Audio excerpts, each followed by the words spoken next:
Whoo! Woo! Invincible! I can scream because there's nobody here. How's it going, everybody? My name is Mr. J3T. Y'all already know the rest. Invincible, the animated series, is here. Let's talk about it. So, Invincible is created by a guy named Robert Kirkman, and it's about a boy named Mark, whose dad is a famous superhero named Omni-Man.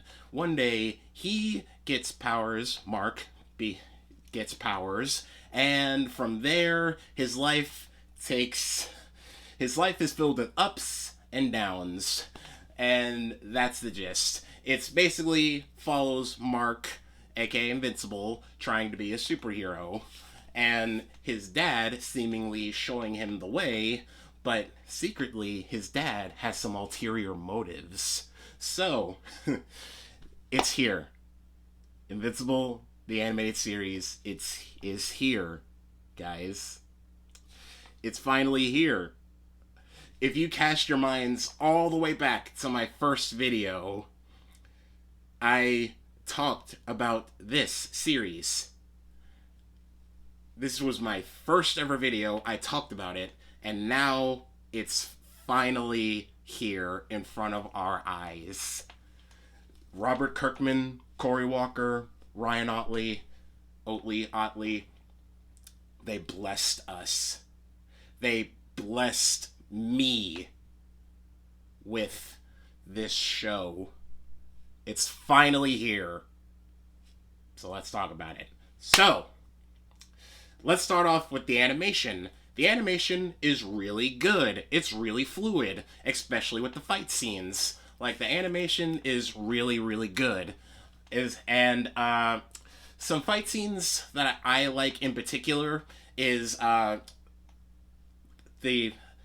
fight scenes in the episode 2. There are 3 episodes out right now. Episode 2 is when the Flaxans invade. I believe I'm pronouncing that right. Flaxans. It's where the Flaxans invade.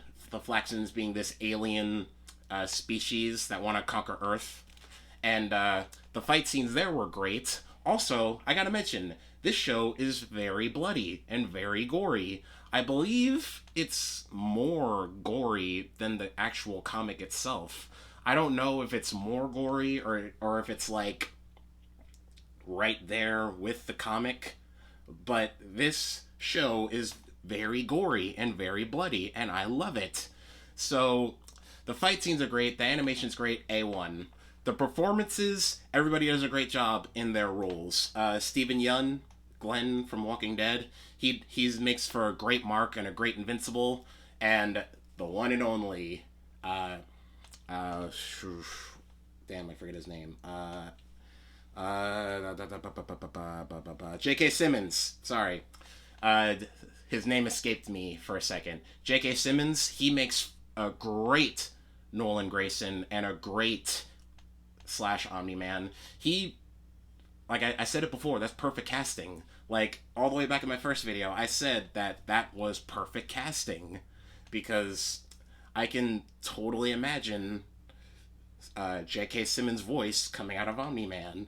And I was right, because he kills it. He kills it as, like, when he's playing the dad, and he kills it when he's a threat. So, he does an awesome job. Everybody does a great job. Sandra Oh, who plays Debbie Grayson, Mark's mom and Nolan's wife, she does a great job. Zazie Beetz, who plays Amber, she does a great job. Everybody does a great job in their roles. Now, I gotta point out that the show does kinda change small little things from the comic.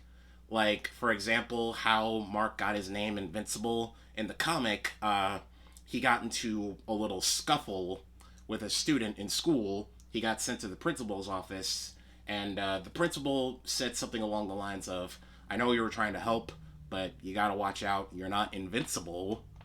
And that's how Mark in the comics gets his name. But in the show, Mark and his dad are playing catch, like, in the sky. They're literally throwing a baseball across the earth and catching it on the other side. And And Nolan in the show says something along the lines of, "Kids your age think they're invincible. They're not. It holds them back, but you actually are invincible," and that's how Mark in the show gets his name. So just these small little changes. They aren't big. Also, we got some gender switches too of characters. For example, the Green Ghost, he was a dude in the comics, but I guess I should say she is a woman in the show. And we got some gender swaps too, because Amber, the chick that I talked about, the girl that Sassy Beats plays, uh, she's white in the comics, but in the show, she's got a little tan going on, if you know what I mean. She looks like she got left in the oven for a little too long. She's black in the show is what I'm trying to say. And if you got offended by that, don't be, because as you can see, I am black, so I'm legally allowed to make that joke. So, uh, yeah, she's Amber's white in the comics, but she's black in the show. There's another gender swap. Just these small little changes to the story character wise, and some like minor little changes. Like they aren't big, because for the most part the show still follows the comic pretty well so far. It's just that these small little changes, you can notice these small little wrinkles, little changes. That's not bad, by the way. That's nowhere near a critique or like a criticism or something bad. It's just that I gotta point that out.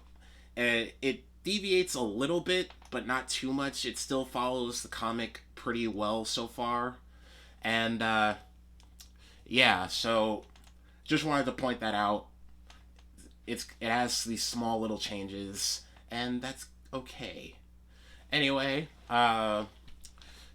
let's. I already talked about animation's good. So I gotta talk about what happens in episode 1. So, in episode 1, we get introduced to the Guardians of the Globe. They're basically a bunch of Justice League ripoffs. War Woman, Wonder Woman, Darkwing, Batman, like I said, Green Ghost, Green Lantern, Martian Man, Martian Manhunter,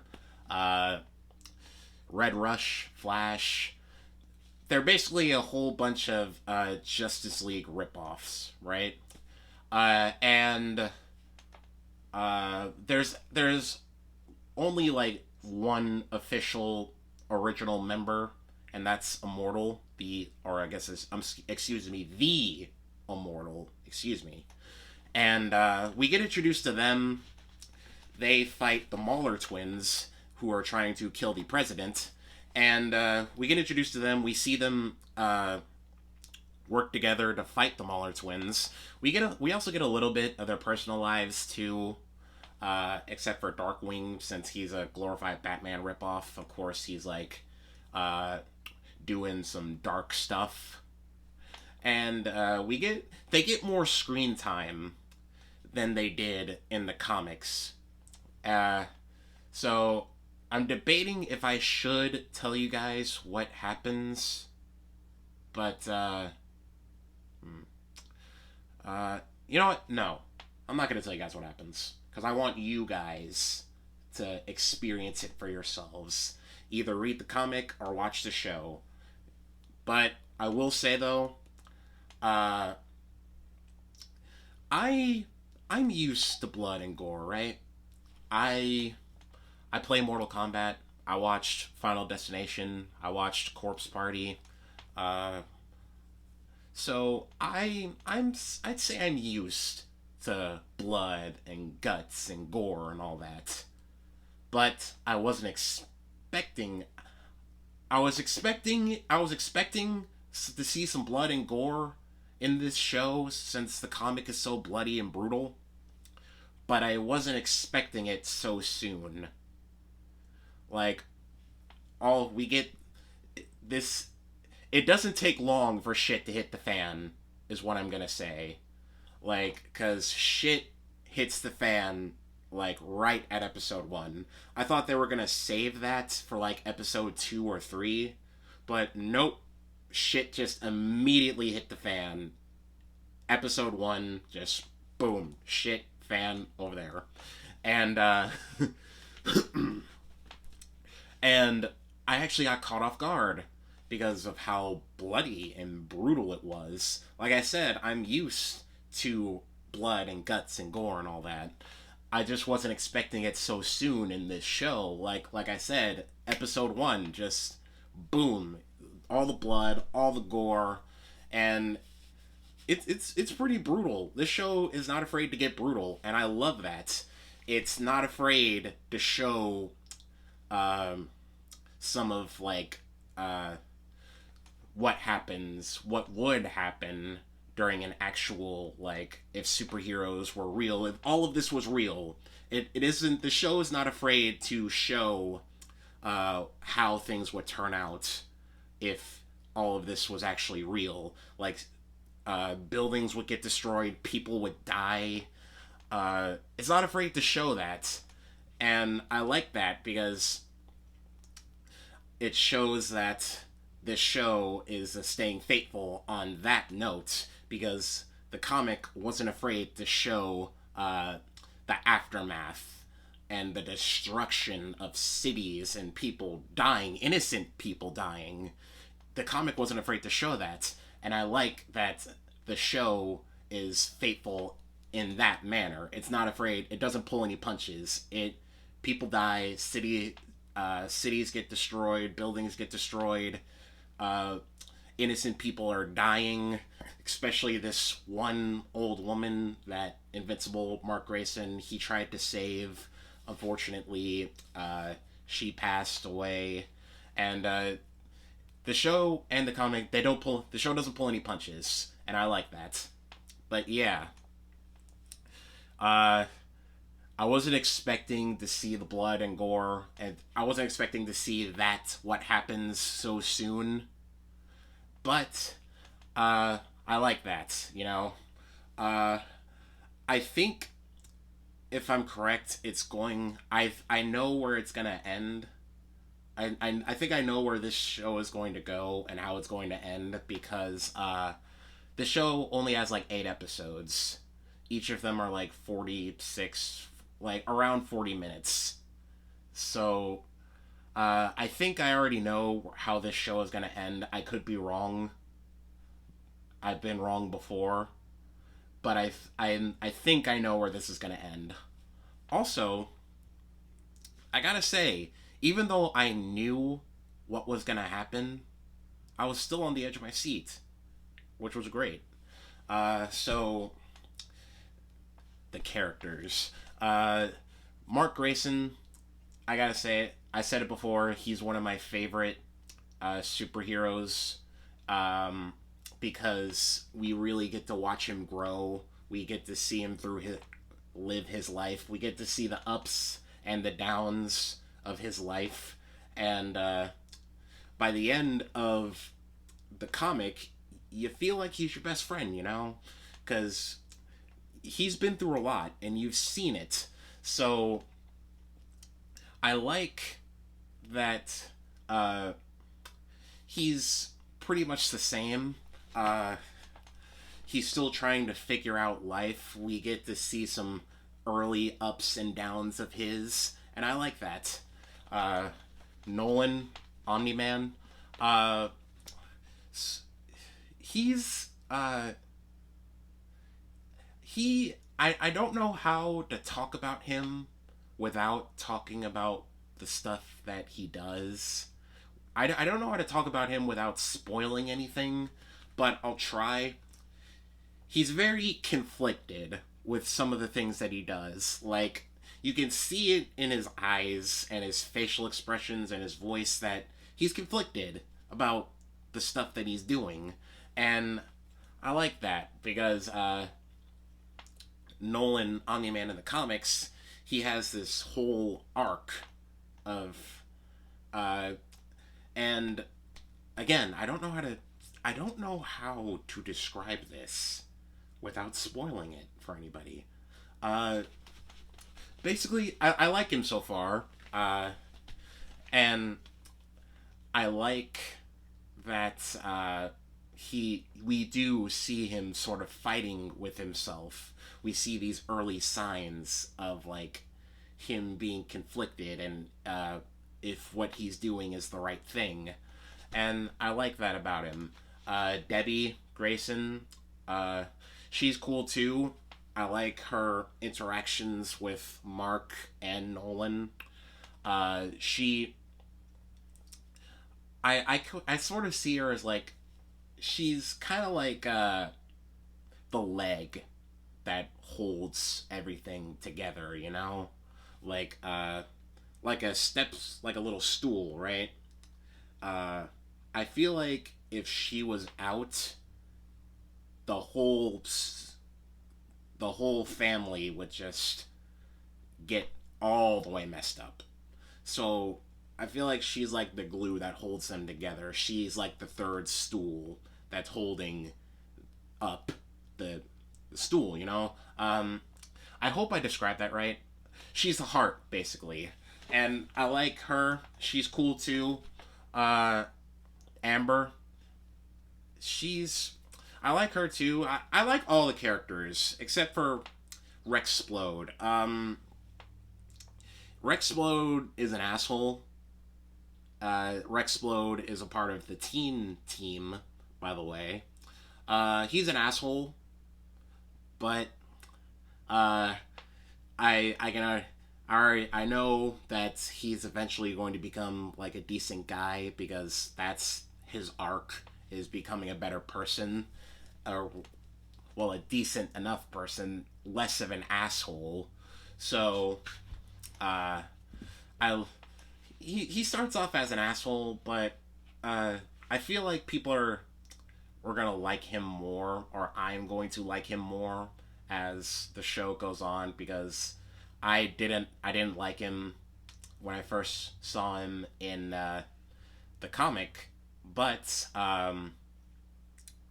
he eventually turns into a decent person. Uh, we already do get to see some of it, of him being decent in the show, specifically what happens in like the third episode with him and Eve, Adam Eve, who's also a part of the teen team. Um, Something happens between them, and we do see that he apologizes and he acknowledges that he's an asshole and he's actually trying to get better. So we do see some of that early on, but all in all, he's still an asshole. But I'm looking forward to see his arc. Speaking of episode 3, ooh, Monster Girl. Monster Girl debuts in episode 3, and I fucking love Monster Girl. Sorry for my language, but I fucking love Monster Girl. She's my favorite. I love her. She can turn into this big ass green monster, but every time she turns into that monster, she gets younger. And I, I love her. She's just so cool and so awesome. Uh, yeah.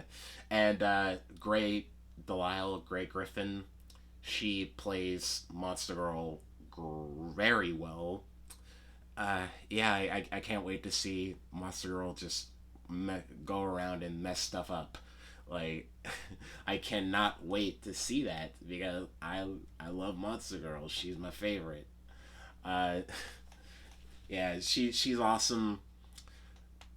All the characters are awesome. Cecil, who's like the head of this organization that basically employs superheroes. He's pretty cool too. He's this stern guy, but you can still tell that he cares. So yeah, I like him too. I like all the characters so far. The Mauler twins are cool too. they argue and bicker over who is the original because one of them is a clone, and both of them think that they're the original Mauler. So I like to watch them bicker and argue over that. Their interactions are funny.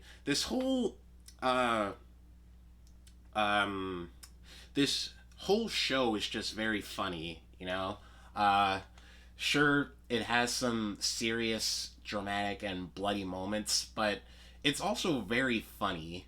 Like, there's this one part specifically where William, who's Mark's best friend, uh, he's helping Mark get. He's basically giving Mark advice because he's going on a study date with Amber, and he's telling Mark to get rid of all this because there's clothes on the floor, there's dirty dishes, and there's tissues and lotion. And Mark, he just slowly pushes that into the garbage. So that part was funny. It's very the show is very funny. It's not just all blood and guts and gore.